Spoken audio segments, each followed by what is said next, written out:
ఎంతో టేస్టీ అయిన ఇలా ఎగ్ కర్రీ చేసుకుంటే ఇంట్లో పిల్లలైనా పెద్దోళ్ళైనా మంచిగా తింటారండి. ఇది ఇరగకుండా ఇలా చేసుకోవాలండి ఎగ్ కర్రీ. ఇక్కడైతే ఎగ్ కర్రీ అయితే చేశాను. ఈ రోజు అయితే చపాతీలు టేస్టీగా మన సూపర్ గా ఉంటుందండి. ఇలా చేసుకొని మనం ఎగ్ కర్రీ చాలా బాగుంటుందండి. పెద్దోళ్ళకైనా పెడితే చాలా ఇష్టంగా అయితే తింటారు. ఇలా చేసుకుంటే చాలా బిజీగా అయితే చేసుకోవచ్చండి. ఈ ఎగ్ ఇస్తానండి ఇరగొట్టి కర్రీ అండి. ఇక్కడ వచ్చేసి అయితే ఎలా చేశాను, ఫస్ట్ అయితే ప్యాన్ లో అయితే నూనె అయితే కొద్దిగా నూనె అండి పోసుకున్నాక ఒక పెద్ద ఆనియన్ అయితే ఈ ఆనియన్ అయితే పెద్దగా అయితే తరుకున్నాను. తర్వాత అండి చాపర్ తో ఇదేమో నూనెలో అయితే వేసుకోవాలా ఆనియన్. ఎందుకంటే ఆనియన్ అయితే ఇలా మంచిగా రెడ్ గా బ్రౌన్ కలర్ లో అయితే ఆనియన్ అయితే రావాలా. ఈ ఆనియన్ అయితే రెడ్ గా ఫ్రై అయితే అయిపోవాలండి. బ్రౌన్ కలర్ లో అయితే రావాలా. అప్పుడే కర్రీ అనేది చాలా ఖరీదుగా ఉంటుంది, టేస్ట్ వస్తుంది. కర్రీది కలుపుతూనే ఉండాలండి కింద మాడిపోకుండా. ఆనియన్ కింద మాడిపోకుండా కలుపుతూనే ఉంటే ఫ్రై అయితే అయిపోతుందండి.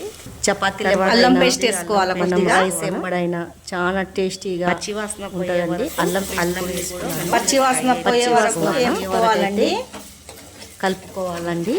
ఇలా ఇలా బాగా ఫ్రై అయిపోయాక రెండు కలిసి అనేది అయితే వచ్చేయాలా.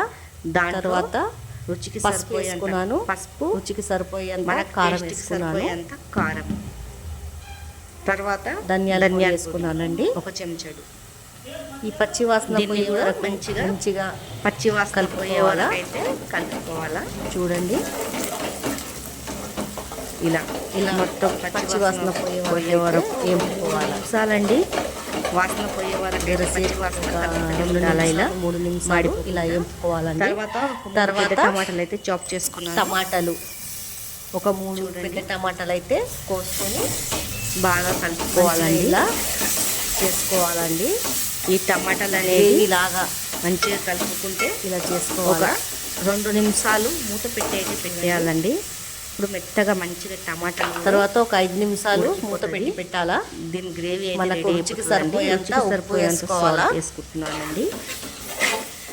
మూత పెడితే ఒక 5 నిమిషాలలో అయితే ఉడికిపోతుందండి. పెట్టేయాలా. టమాటాలు మంచిగా మెత్తగా బాగా గ్రేవీ అనేది అయితే వచ్చేస్తుంది. ఇక్కడ వచ్చేసి అయితే కొద్దిగా కరివేపాకు వేసుకున్నాను. స్మెల్కి మంచిగా ఉంటుంది కరివేపాకు వేసుకుంటే. చూడండి ఎగ్గు కావాల్సింది గ్రేవీ అయితే కింద అయితే మాడిపోకుండా కలుపుతూనే ఉండాలండి. కొద్దిగా మీడియం గడ వచ్చేసి మంట మీద పెట్టాలా. నేనైతే చూడండి ఒక 5 ఎగ్ అయితే తీసుకున్నాను. గ్రేవీ అయితే మంచిగా అయిపోయింది. మీకు ఇష్టం 5 అయినా తీసుకోవచ్చు, 4 అయినా 3 అయినా మీకు ఇష్టం. ఇలా కలుపుతూనే ఉంటే ఎగ్ కర్రీని బట్టి మంచిగా అయిపోతుంది. చేసుకోవాలా. బాగా అయితే కర్రీ ఎలా వచ్చేసింది రెడీ అయిందండి. దాన్ని తర్వాత ఇక ఎగ్ ఇట్లా ఇరగొట్టుకొని దీంట్లో ఇలా వేసుకోవాలా అండి. వేసుకొని మీడియం మంట మీద అయితే మూత పెట్టి పెట్టాలండి. ఒక 2 నిమిషాలు మూత పెట్టి పెడితే చూడండి ఇలా అయిపోతుంది. ఎగ్ మాత్రం మన పిల్లలు కావాలంటే మంట అయితే బాగా పెట్టాలి. ఇదిగా మాడిపోతుంది కింద. సన్న మంట టేస్ట్ అయితే ఇలా పెట్టుకోండి. ఎగ్ అలా ఇరిగిపోకుండా బిల్లలు అలాగనే వస్తుందండి. ఎక్కువ కలుపుకొని పిల్లలైనా పిల్లలు తినడానికి ఇష్టపడతారు. వేడి అన్నం వెంబడి సర్వ్ చేసుకొని అయితే తినాలా. చపాతీలు వెంబడైనా సూపర్ ఉంటుంది. తర్వాత నేనైతే కొద్దిగా చికెన్ మసాలా అయితే వేసుకుంటున్నాను. మీకు ఇష్టం ఉంటే వేసుకోవచ్చు, ఇష్టం లేకపోతే మరొకసారి మెల్ల మసాలా కలుపుకోవాలా. కొంతమంది అయితే మసాలాలు ఇష్టపడరు కదా, మంచిగా కలుపుకోవాలండి. చూడండి ఇలా కలుపుకున్నాక ఒక నిమిషము స్లో మంట 5 నిమిషాలు అయితే వదిలేయాలండి మూత పెట్టి. ఆ మసాలాలంతా దాంట్లో పడుతుంది.